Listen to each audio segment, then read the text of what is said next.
Il y a le son. זהו, on peut commencer, ערב טוב, ושם השם נעשה ונצליח, שנזכה להגדיל תורה לדרה בתרית של יראת שמיים, בעזרת השם יתברך, on est ce soir, תודה רבה, משה שי היקר, on est ce soir le lundi 23 du mois de novembre, et on est déjà ערב, puisqu'on est déjà le soir, on est le chet du mois de Kislev, Yom Houledet Samer pour Yosef Lalou, à qui on souhaite beaucoup de bonheur, à toi et ton épouse Léa, 120 ans de Géoula, פרטי וכלבי לידי, משפחה לתפארת, שתזכו להגדיל תורה לדרה בתכלית של יראת שמיים, que זכות de la Torah qu'on diffuse, יגן עליכם ועל כל ישראל, אמן ואמן.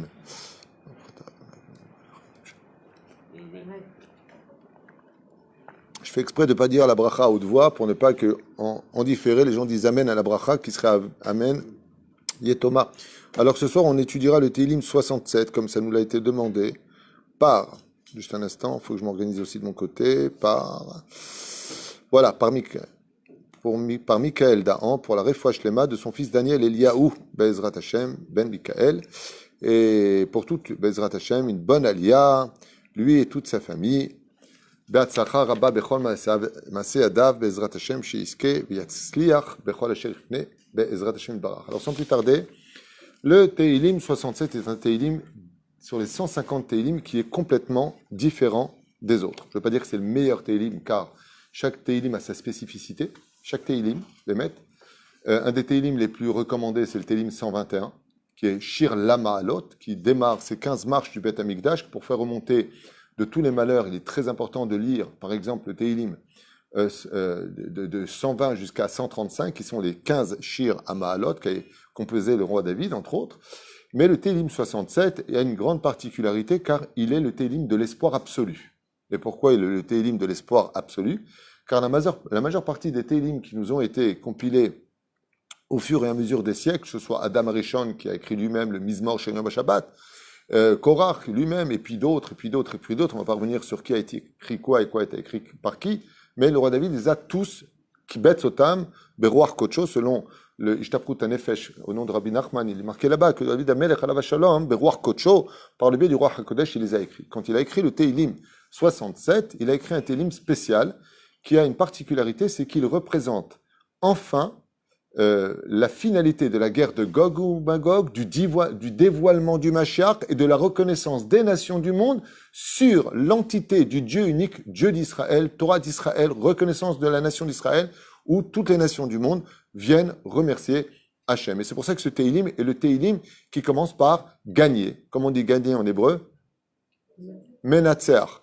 Et donc, l'amnatseach, c'est vers la direction, pas simplement de provenance du même, mais l'amnatseach. Vous allez me dire, oui, il y en a d'autres, mais le contenu de ce Tehillim, on va le faire déjà, on va expliquer d'abord en français qu'est-ce que veut dire ce Tehillim. Donc, l'amnatseach, on a l'habitude de le traduire en français par, au chef des chantres. Moi, j'aime pas du tout le français pour traduire les trucs en hébreu, mais en réalité, le mot lamnatseach veut dire le gagnant, le champion, celui qui gagne la bataille. Bin ginot, donc sur ces neginot, sur ces musiques, sur ces airs, mizmor, c'est le psaume, le chant, shir. Donc le chant, le psaume, si vous préférez, qui vient chanter. Si vous observez ici, c'est un Tehillim qui commence par la gloire, le chant qui vient chanter. Et vous savez que plus on chante dans ce monde, plus on est heureux dans ce monde, plus une personne est souriante dans ce monde, et plus il amène la Géoula. Ça veut dire que beaucoup de mitzvot sont, on va dire, provocateurs de la Géoula, mais rien ne dépasse le sourire sur un visage. Il n'y a pas plus que ça. C'est-à-dire que une personne, Baruch Hashem, j'ai remarqué que quand on va bien, hein, on ne parle pas l'hébreu, on chante l'hébreu. Comment ça va? Baruch Hashem. Ça démontre un rasra, tu vois, c'est un Baruch Hashem de Tchabéa, ça. Voilà. Mais par contre, comment ça va? Baruch Hashem, on sursaute, on est Sameach. Et ici, Mizmor, Shir, et avant Binginot, et avant Lamnatseach, qui veut dire au chef des chantres, hein, sur les Neginot, sur les airs, sur le Mizmor, qui vient du mot Zamar, Zmirot, qui veut dire les chants, Shir, qui veut dire aussi le chant. En d'autres termes, le roi David nous fait comprendre que quand il y aura la Géoula finale, comme je vous l'ai déjà expliqué dans d'autres shiurim, on ne sera plus capable de parler sans chanter. Chez Nehemar, Az yemale sichok pinu ul sholenu rina. Mais ça veut dire sholenu rina. Notre langue chantera. Quand tu auras le Machar, ça va être sympa, tu vois. Oh, comment ça va? Et voilà, on chante, on pourra pas parler normalement. Pourquoi? Tellement la joie sera sur nos 248 membres, et ce Télim-là représente le summum de la joie. C'est pour cela que c'est le Télim qui est représenté par la Ménorah. Et d'après pourquoi la Ménorah? Parce que si je devais symboliser avec le doigt un sourire, comment vous feriez avec le sourire? Comme ça, Nachon. Et si je vais dans la profondeur du sourire, dans les 7 forces spirituelles, je fais un à l'intérieur de l'autre. La Ménorah, c'est un grand sourire qui s'emboîte par un autre petit sourire à l'intérieur, et un jusqu'au centre. Nachon, on sourit à l'intérieur de ce Teilim, et l'ominastam, parce que ce Teilim-là, dit le Zohar Kadosh, est capable, quand on le lit dans la forme de la Ménorah, c'est pour ça que c'est très dommage, je vous dis franchement, que dans les Beth Knessiot, on ne prenne pas notre temps, et y compris à Oel Moshe ici, je le reconnais, de faire ce Télim dans la Ménorah. Si vous savez combien de secrets on va étudier, celui qui a le mérite de lire le Chida, le Ben Ishra, le Zohar HaKadosh, Rabbi Chaim Palaji, tous les plus grands de ce monde, Kama Omrim Lanu, combien ils nous disent, prends ton temps de faire tous les matins le Télim 67 dans la Ménorah. Comment? Tu suis l'ordre. Tu suis l'ordre. Tu suis l'ordre. Tu suis l'ordre. Pourquoi c'est si important de suivre cet ordre-là? Eh bien, tout simplement parce qu'il cache en lui des secrets extraordinaires dont la branche du centre est la plus importante, composée de 49 lettres, qui correspond aussi aux 49 mots de ce Télim. Il y a 49 mots à l'intérieur, qui représentent les 12 tribus qui sont composées de 49 lettres. Et le plus marrant de tout, c'est que quand je prends donc ce Télim-là, 67, vous savez que le tétragramme, le nom de Dieu, se divise en 4 niveaux différents. Dans la Kabbale, il y a 4 façons de lire le nom de Dieu. Le tétragramme, qui est le nom le plus puissant de Dieu. Et ce nom-là s'appelle Shem Av, c'est-à-dire quand je l'appelle Shem de Yudin, je ne vais pas rentrer dans les détails puis Kabbalah, mais le nom le plus puissant de Dieu, c'est 72. Ensuite 63. Ensuite 45. Ensuite 52. C'est-à-dire, pas rentrer dans les détails, qui que quoi dans lequel. J'ai déjà fait des shurim d'ailleurs, je crois, sur ce sujet-là dans Toratreim.net, vous n'avez qu'à chercher. Moi-même, je ne me rappelle pas du titre.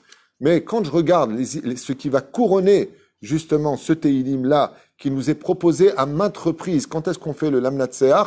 Avant Baruch She'amar. Eh bien, vous regarderez dans les Sidurim qui sont très bien composés, si vous avez des Sidurim qui sont très très bien écrits, vous verrez que voilà, là c'est avant Baruch She'amar de la prière du matin, on vous demande, conseillé de le faire sur la Ménorah. Vous allez dans Mincha, Nachon, comme on vient de le faire à l'instant, puisqu'on vient de finir Mincha et Arvit, et quand vous allez faire, après les Tahanunim, le Teilim 67, dans les Sidurim qui sont bien composés, comme le mien, qui est un Sidur extraordinaire, qui s'appelle Avodat HaKodesh, vous l'avez aussi dans d'autres Sidurim, et je crois que le Ish Matzert le fait aussi, dans Avodat Hashem aussi, vous l'avez une fois de plus en Ménorah. Il y en a même qui disent qu'il faut le faire avant de quitter la Hamida, dans le deuxième le premier Yeyul Ratson, avant de lire Elokai, il est bon de dire le Télim 67 dans la Ménorah, à l'intérieur même de la Hamida. Avant de dire Elokai, juste avant la fin de l'Hamida, tu ouvres à ce moment-là cette page-là et tu le lis, mamash, dans l'ordre chronologique. Là, en suivant ce Télim tel qu'il est marqué dans les mots, et c'est pas la peine de le retourner. Il faut que tu le lises droit. D'accord? Alors maintenant, vous l'avez aussi dans d'autres situations, bien sûr. Maintenant, ce qu'il y a de curieux, c'est que si je regarde les initiales de chacune de ces branches, j'obtiens Yud. On va commencer le début. Aleph. Là-haut, en haut de la Ménorah, vous regarderez chez vous, donc je vous le montre ici. Vous connaissez les gématriotes. Aleph, ça fait combien? 1. Lamed. 30. Il a fait, donc 31. C'est Médé. Yud. 41. Yud. Yud. Aleph. Yud. 72. Si vous regardez le couronnement des premières lettres de Lamnat Seach, vous avez en couronnement un Yud, 2, 3, 4, 4 Yud, un Aleph et un Lamed, Gematria 72. Ça veut dire que ce Télim-là représente le couronnement de Dieu de la fin des temps. Et pourquoi? Eh bien, tout simplement parce que les nations du monde vont reconnaître Yud Kevavke, ils vont reconnaître le Shem Havaya Baruchu, d'où les mots employés ici. Donc je vous le lis avant de vous expliquer quelques secrets sur ce Teilim pour ceux que ça intéresse. Elohim, donc on a l'habitude de le traduire par, en français, Dieu. Yehonenu nous enverra donc grâce, Vaivarechenu, et il nous bénira. Yaher, il éclairera. Donc n'oubliez pas maintenant ce qu'on est en train de dire. Yaher, Panav Itanu Sela. Dieu nous, en d'autres termes, nous éclairera sa face sur nous, c'est là à jamais. Ça veut dire quoi? Vous avez compris que ce télim-là nous renverra, en fin de compte, le sourire qu'on a été capable de donner. Vous ne pouvez pas savoir combien de dire le matin à votre famille, même si vous avez quelqu'un qui est un peu kick comme ça dans la famille, d'avoir toujours un visage bienveillant, souriant. Tu peux très bien dire à ton frère, si tu es fâché avec lui, « Oh, moi, ton frère t'a dit que je vais te tuer tout à l'heure parce que je suis énervé, mais être sympathique. » Il y a air. À la fin des temps, quand tout sera fini, à Kadosh Baruch Hu, il y a air panav. Dieu nous montrera un visage. Vous avez marqué dans la Torah que quand Dieu Kivyachol se fâche, c'est marqué « Je détournerai ma face ». Mais quand il est face à nous, Dieu, il est Ya'er. La Da'at, pour faire connaître Ba'aret, sur la terre, Darkecha, ta voix, Bechol, chez tous, Goïm, les peuples, Yeshuatecha. On a l'habitude de traduire ton salut en français, Yeshuatecha, c'est-à-dire ta gloire, ta délivrance. Yoducha, tiens donc, et ils te loueront, Amim, les peuples, Elohim, qui, Dieu, Yoducha Otpam, ils te vénéreront, te loueront, Amim Kulam. Et là, on a un chidouche. C'est qu'on peut avoir des peuples prosélytes, mais là, on parle donc de la fin des temps, où il n'y aura pas, même en Amazone, dans les contrées les plus lointaines, un goy qui ne connaîtra pas le peuple d'Israël, le Dieu d'Israël, la Torah d'Israël, le dévoilement de Dieu. La vérité sera absolue sur terre, et c'est le chidouche, Yoducha Amim Kulam.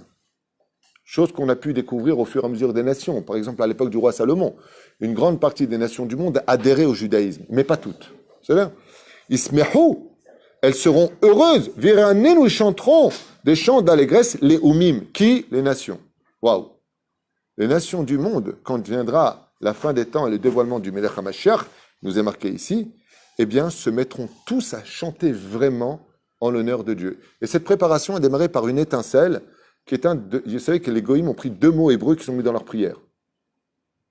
Dans le christianisme, par exemple, le mot Amen est un mot hébreu et le mot Alléluia. D'accord, vous avez marqué Alléluia. Alléluia veut dire louons Dieu en hébreu. Ça, c'est de l'hébreu, hein, dans le cas où c'est pas tibétain, les mecs, c'est de l'hébreu. Donc, Viranenu, Ranen, Rani Shouye, Ranen, Mazé Ranen, ils chanteront les Omim, qui tishpotamim, car tu les jugeras. On parle vraiment donc la fin des temps. Qui? Amim, Mishor, les peuples, Mishor, avec droiture. Ul Umim, et les nations, sur la terre, Ba'ares, Tanhem, tu dirigeras à jamais. Ce n'est pas simplement le Teilim qui concerne les Juifs, c'est le Teilim qui dévoile le peuple d'Israël dans le shalom le plus absolu, le respect des nations du monde, qui viendront tous chanter en l'honneur de Dieu. Yoducha Amim, ça répète, hein. Et les nations du monde te loueront Dieu. Yoducha Amim Kulam. Et on répète le verset qu'on a dit avant. Pourquoi? Parce que ça va se passer apparemment en 2 temps. Dévoilement du Mashiach, dévoilement de Dieu. C'est-à-dire dévoilement du Melech HaMashiach, où les nations du monde déjà font le premier pas, et d'un coup, pourquoi on a besoin de cette lame gilette, double lame? Pourquoi on a besoin de ça? Parce que pour annoncer Dieu, si le Mashiach ne nous prépare pas, on ne peut pas supporter l'émanation divine. Donc il y aura, Vatimalares de Hachem, le moment où le ciel et la terre seront remplis de la connaissance de Dieu. Et pour cet effet-là, on a vu que nous, en tant que peuple d'Israël, quand on est remonté des 49 portes d'impureté de l'Égypte jusqu'au Har Sinaï pour recevoir la Torah, Dieu nous a donné 2 commandements, ça nous a tués. On n'a pas pu supporter. Nos âmes ont eu tellement honte d'entendre la voix de Dieu, tellement on a eu honte de réaliser de qui était Dieu qu'on est mort. Jusqu'à ce que Moshe ait dit, Dieu, arrête, c'est moi qui prends la suite. D'accord? C'est pour ça que le mot Torah Tziva Lanu Moshe Moracha, qu'est-ce que nous a donné Moshe? La Torah. D'accord? Torah, ça fait combien en Gematria? On n'a pas le temps. 611. Ben, il manque 2 mitzvot. Donc, qu'est-ce que nous a donné Moshe? La Torah. 611 mitzvot. Parce que les 2 premiers commandements, c'est Dieu qui les a donnés. La reine, Torah Tzivalanu Moshe. Moshe Tzivalanu ma Torah. Torah 611. Chaser Shtaim. C'est-à-dire? Moshe ne nous a pas donné les 2 premiers commandements. C'est pour ça d'ailleurs qu'il s'est servi de cet argument, d'ailleurs je fais une parenthèse de l'étude, pour sauver la faute du veau d'or. Qu'est-ce qu'il a fait à Kadosh Baruch Hu? Il lui a dit, ton peuple a fauté. Il lui a dit, mais non, mais non, mais non.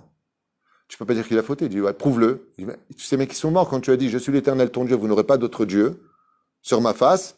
Tu as vu qu'ils sont morts. Oui. Donc c'est à partir du 3e commandement seulement qu'ils ont pu entendre. Donc tu peux pas les accuser d'avoir fait le veau d'or en pleine connaissance de cause. Ils ne savaient pas que tu étais un Dieu qui dévorait, qui était jaloux. Donc tu peux pas les punir pour le veau d'or. Jusqu'à ce que soit levé un rabbin un petit peu malin, et qui a fait une grosse gourde, qui s'appelle Korach, et qui dit à Moshe, nous avons tous entendu Mipi Agvura. Nous avons tous entendu de la bouche de Dieu ses commandements. Et là, Moshe va y Paul Alpanav. Il dit, mais qu'est-ce que tu viens de faire? L'argument qui vous a sauvé de l'extermination, de la faute, du veau d'or, c'était d'avoir dit à Dieu, ils n'ont pas entendu les 2 premiers commandements. Et toi, tu dis, on a tous entendu. Donc, tu nous as foutus dans la pagaille.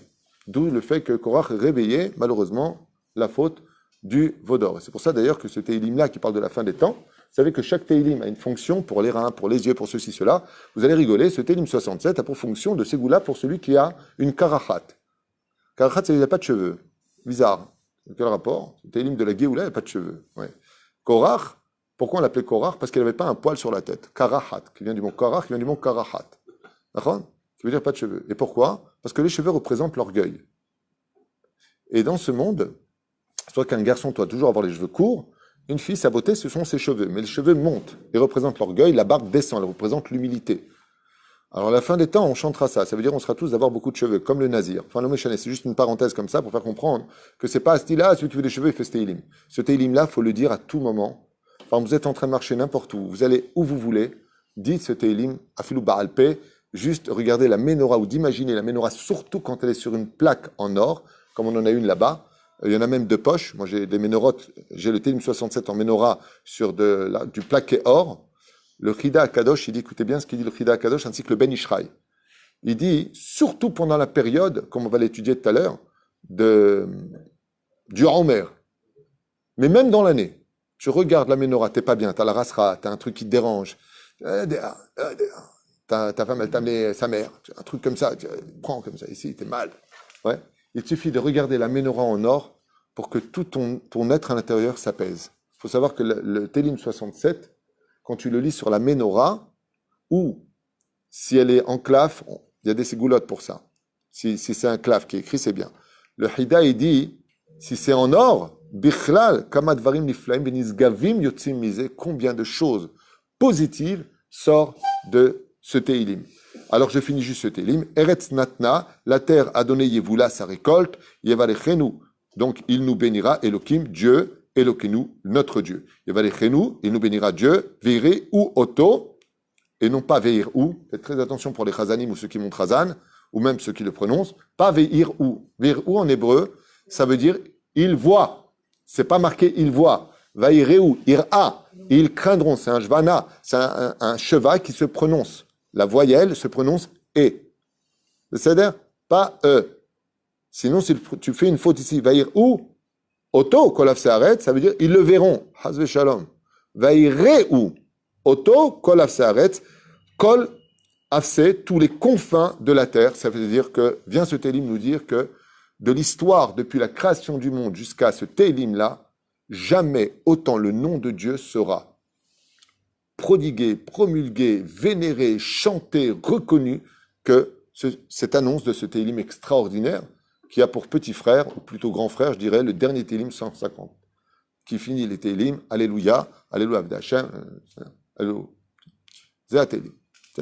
Tov, pas Alléluia Avda Hashem, slicha, Alléluia Bekotcho, Alléluia Ozor, Alléluia Ozor, c'est-à-dire, Zaya a Téhilim chez l'Anou. Donc ce psaume-là, qui précède, évoque le rassemblement donc des Juifs après l'exil. Existera donc sur le peuple une providence si particulière que toutes les nations du monde verront et reconnaîtront les miracles en faveur du peuple d'Israël, où le peuple d'Israël retrouvera une légitimité de peuple leader au sein des nations du monde, et ils montreront heureux et loueront à Kadosh Baruch Hu, voire regretter tout ce mal fait au peuple d'Israël, car en réalité, le peuple d'Israël n'a été choisi que pour montrer le chemin aux nations du monde de comment servir à Kadosh Baruch Hu sur terre, car il y a un créateur, patati patata.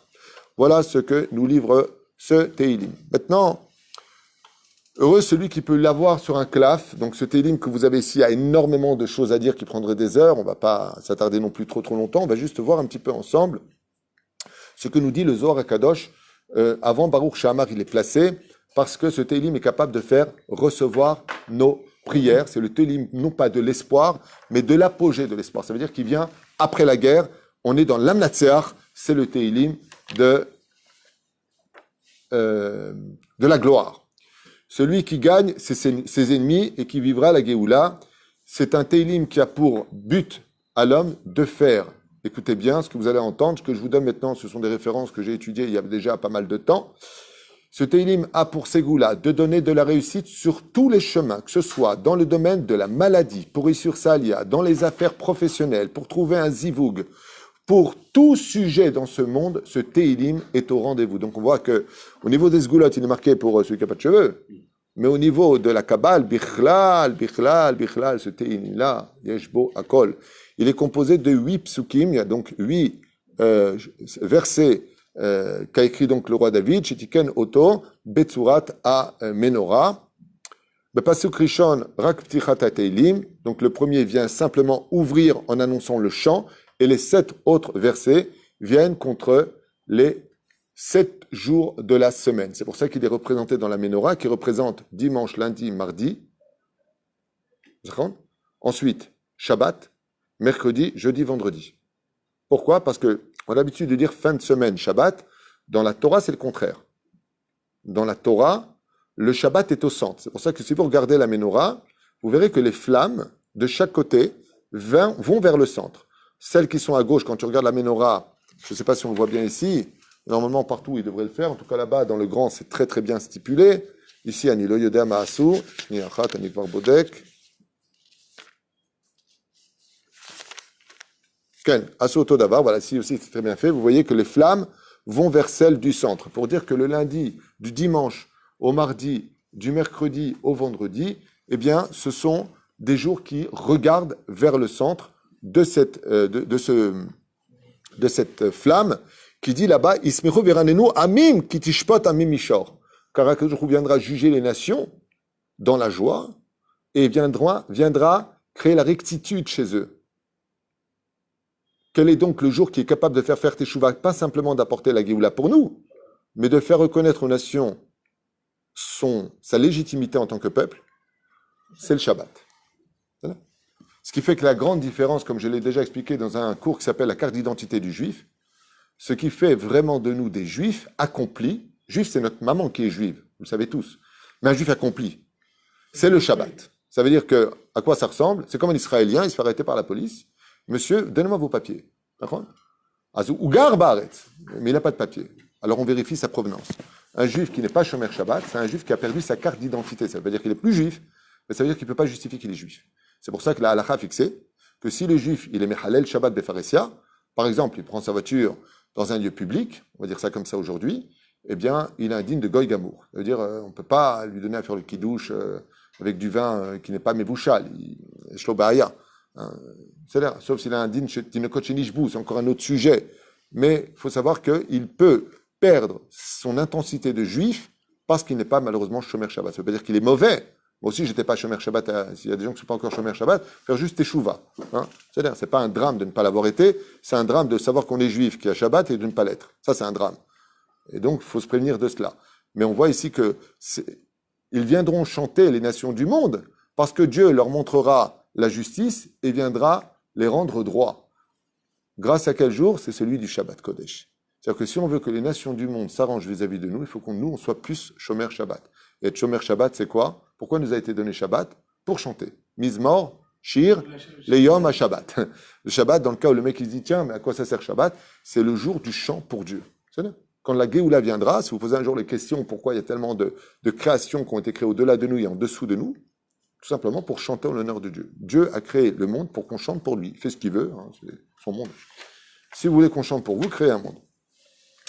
La reine de Sheva Psukim, Yeshnam, donc on a dit 49 mots, va Pasuk, Aem Tsayi, Acharon, Echulim, Yeshva, Bezrat Hashem, 49 lettres. 49 M, Keneged, Yamim, alors c'est 49 jours, on a expliqué qu'ils correspondent aux 49 lettres qui composent les 12 tribus Quand vous prenez Reuven, Shimon, Lévi, Yehuda, Issachar, Derech, Zvouloun, et ceux de Zilpa, ceux de Bila, et ainsi de suite, avec exactement 40... Hein?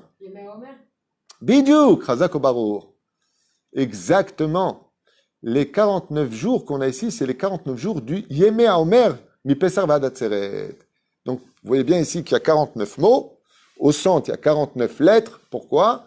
Parce que ça correspond aux 49 jours où, de Pessah jusqu'à l'arrivée du don de la Torah, nous sommes un peu dans le désespoir puisque nous sommes dans une période de deuil. C'est quand même curieux parce que les élèves de Rabbi Akiva sont morts à cette période. Comme le dit la Gemara dans les Vamot, Samerbet, qu'ils ne se sont pas respectés Zélazé, ils ne se sont pas honorés. Donc, il est impératif de comprendre que la Géoula ne viendra que quand on commencera à avoir du respect les uns pour les autres. Avoir du respect ne veut pas dire être d'accord avec l'autre. Mais ne pas être d'accord avec l'autre ne te donne pas le droit de manquer de respect. Je sais pas si vous comprenez ce que je viens de dire, mais c'est à l'envers. C'est tellement évident. Sinon, on devient des animaux. Tov.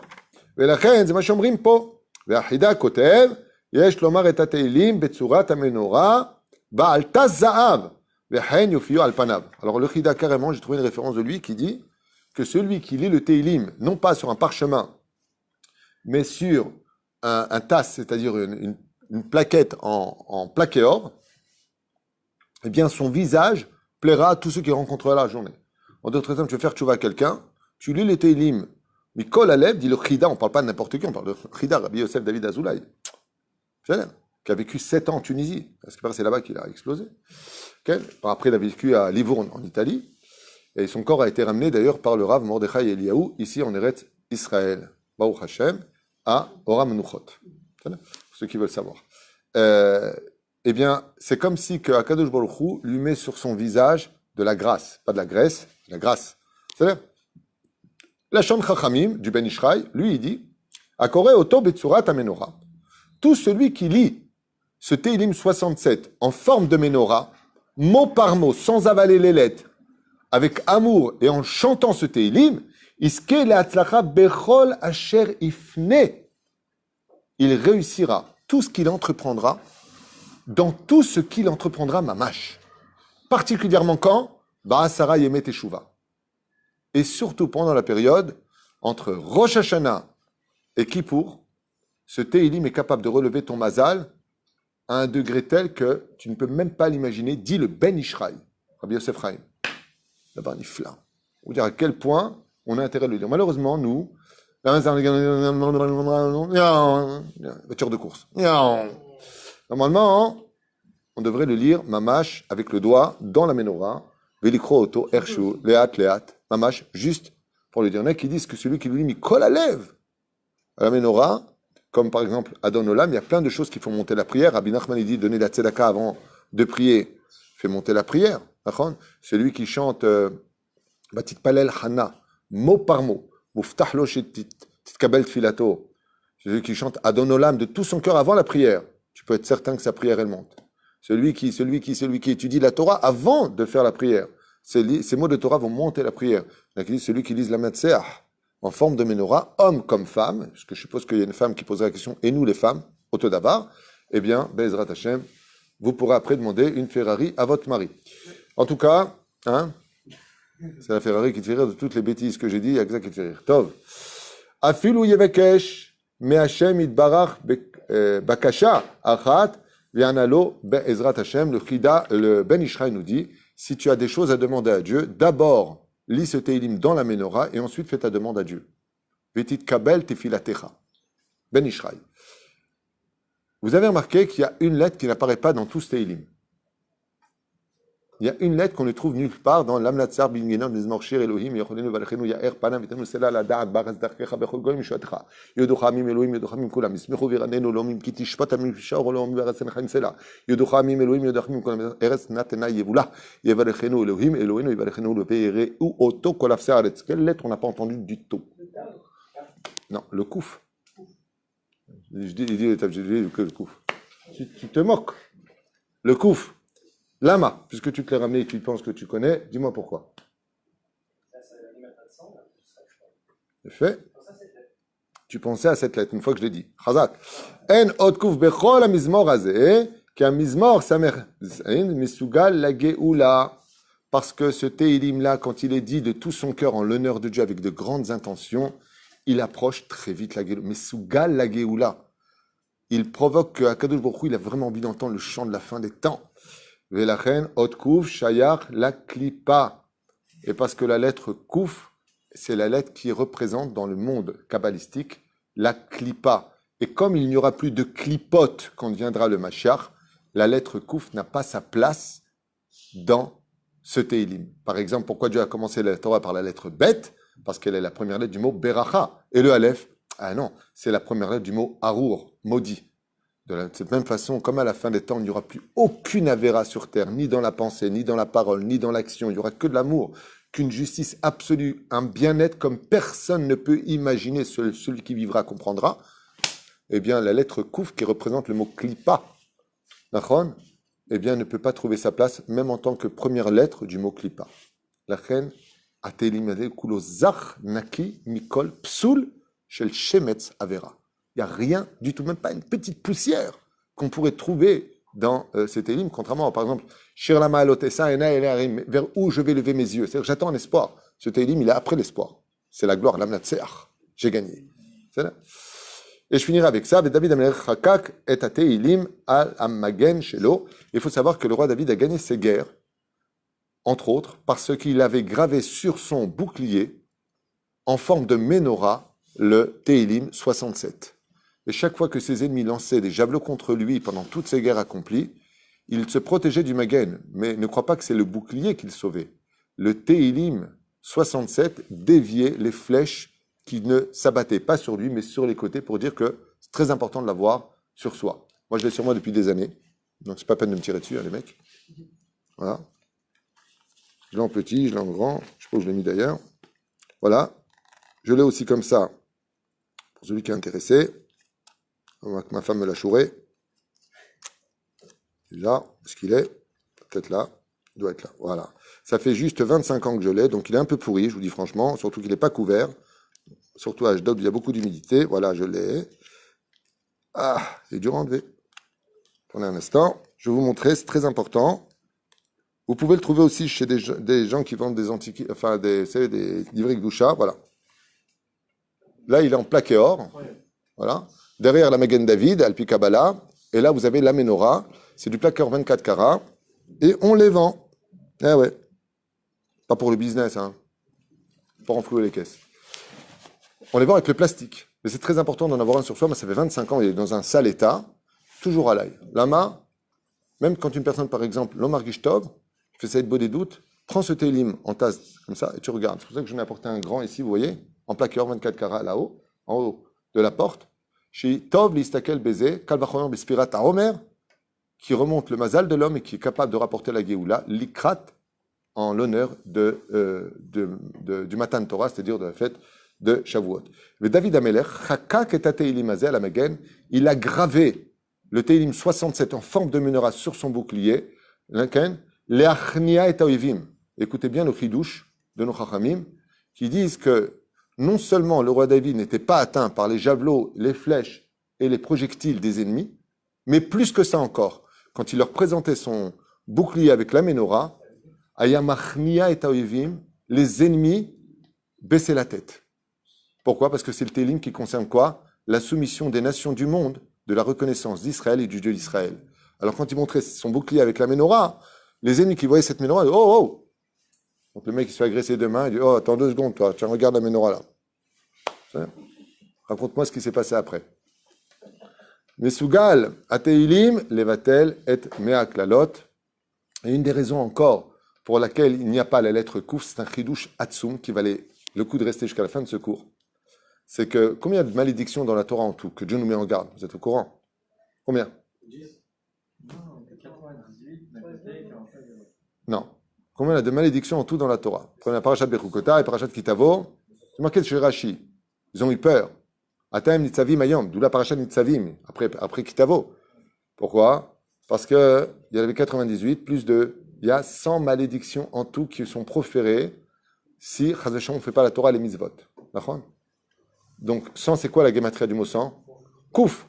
Étant donné que ce Teilim vient après toutes les guerres, après tous les problèmes, et qui représente l'espoir absolu, il n'y a pas de place pour aucune malédiction. Donc il ne peut pas y avoir la lettre Kouf qui fait un Gematria Mea. Ça veut dire si tu as des problèmes de sorcellerie, si tu as des problèmes de santé, fais ce télim dans la menorah chaque jour, regarde-le bien, et tu retireras de toi quoi? Les Mea Klalot, les 100 malédictions qui sont venues sur toi. Il n'y a pas un magen plus important anti-Ainara que le télim 67 en forme de menorah. Il y en a qui disent qu'il est très important de le lire au moins une fois par jour dans un claf. C'est-à-dire que si vous allez avoir un sofer, vous voulez faire un beau cadeau par exemple à votre mari, vous voulez avoir à la maison, qui enlève même les rouchot et les shedim, comme on a ici, bon, il y en a un autre là-bas. Tiens, donne-moi celui qui est là-bas. Je vais vous montrer par exemple ce qu'on a mis dans la Beth Knesset. Vous les verrez partout, hein, en général. Il y en a même qui disent que c'est très important de l'avoir sur le rideau du Echal. Alors voilà, là par exemple, vous l'avez en forme. Je ne sais pas si on voit bien de l'autre côté, tu me dis. On voit bien. D'accord? Donc voilà, là vous l'avez sur un claf écrit par un sofer. C'est très important de l'avoir aussi à la maison. C'est d'avoir mes hot kadosh, mes hot tov, hormis le fait que de chaque côté, il y a encore plein de choses que vous ne voyez pas. D'ailleurs, ici, on n'a pas beaucoup chez Biti Hachem et Vitamide. En général, ici, vous avez les initiales de Anna Bechoach, Kara, Satan. On n'a pas le droit de prononcer, je vous le dis juste. Là, normalement, il devrait être marqué ici de chaque côté, Alpi Kabbalah. Mais c'est très, très important de l'avoir et juste de le regarder. Juste ne pas l'utiliser comme un gris-gris. Beaucoup de gens, malheureusement, utilisent ce genre de choses. Une fois, je rentrais dans une voiture. Merci. Je suis rentré dans une voiture et j'ai vu une mezouza collée à côté, là où on met les téléphones portables aujourd'hui. Alors je lui ai dit, c'est quoi? Il m'a dit, c'est une mezouza. Je lui ai dit, mais tu sais que la Torah ne nous demande pas de mettre une mezouza dans les voitures. Je ne vois pas la blague de la Ferrari avec la mezouza, mais... quoi, tu ne connais pas la Tu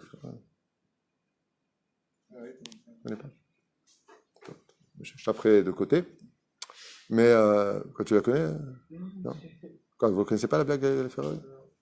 Non?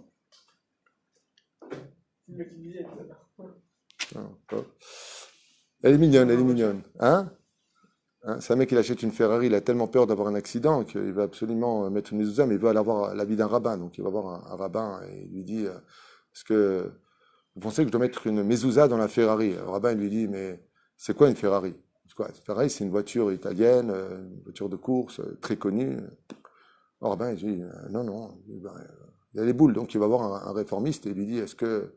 Il dit mais c'est quoi une Ferrari? Il dit c'est une voiture de course italienne très connue qui a gagné des courses et je voudrais mettre mezouza.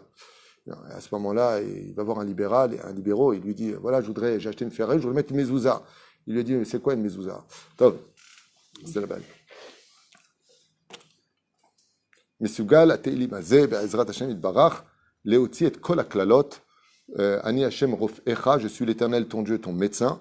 Kol asher samti bemitzraim, tout ce que j'ai mis en Égypte, lo asim alecha, je ne le mettrai pas sur toi. Lo asim alecha, je ne le mettrai pas sur toi. Borolam nous parle des 100 malédictions qui nous ont fait peur. C'est pour ça que la paracha qui suit, c'est Nitzadim. Ne vous inquiétez pas, vous serez tous vivants. Pourquoi? Parce qu'il y a un télim qui viendra toujours réveiller chez moi cet effet que j'attends, à l'image de l'harpe du roi David, d'où la menorah ressort avec ses cordes, qui sont les 8 fils. Parce qu'on dit que le roi David avait un kinor à 8 fils, qui sont les 8 versets du 67e Télim. Baruch Adonai l'olam, amen. Amen. Atzlacha va'alvacha bezrat Hashem pour celui qui a commandé, parce que ici, chez nous, c'est un peu à la tunisienne. Non seulement on peut acheter des shiurim qui permettent d'aider le kollel et les familles nécessiteuses, mais en plus de ça, vous pouvez demander un cours selon votre choix. Et lui, c'était sur le Télim 67. Bracha va'atzlacha Mikael Dahan pour la réfoua shlema de ton fils Daniel Elio. Kol Touv.